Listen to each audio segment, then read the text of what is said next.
दोस्तों, आखिर आप सब यह कभी सोचे हैं कि पृथ्वी का निर्माण कैसे हुआ नहीं जानते? तो चलिए आज हम आपको बताते हैं। उससे पहले अगर आप चैनल पर नए हैं तो चैनल को सब्सक्राइब कर लीजिए। पृथ्वी का निर्माण वैज्ञानिकों के अनुसार ब्रह्मांड के बिग बैंग के बाद हुआ। बिग बैंग के बाद ब्रह्मांड में उच्च तापमान और ऊर्जा के विस्तार से धाराओं के गठन का प्रक्रियात्मक प्रकार था। इस धारा को मूल रूप से हाइड्रोजन और हेलियम गैस से बना था। धाराएं धीरे धीरे ग्रह की सतह पर एकत्र होती गईं और धातुओं और पदार्थों की आघात से गर्म होती गईं। इस प्रक्रिया में उच्च तापमान और दबाव के कारण धातुओं और पदार्थों के बीच रॉकी गोले बने। ये रॉकी गोले बाद में ग्रहों के रूप में परिणत होते गए। पृथ्वी का निर्माण धीरे धीरे हुआ और इसमें विभिन्न प्रकार की गतिविधियां शामिल थीं।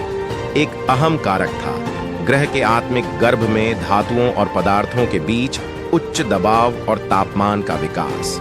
इस प्रकार ग्रह की सतह पर रॉकी गोले बने और धीरे धीरे ग्रह की संरचना और आकार निर्धारित हुआ।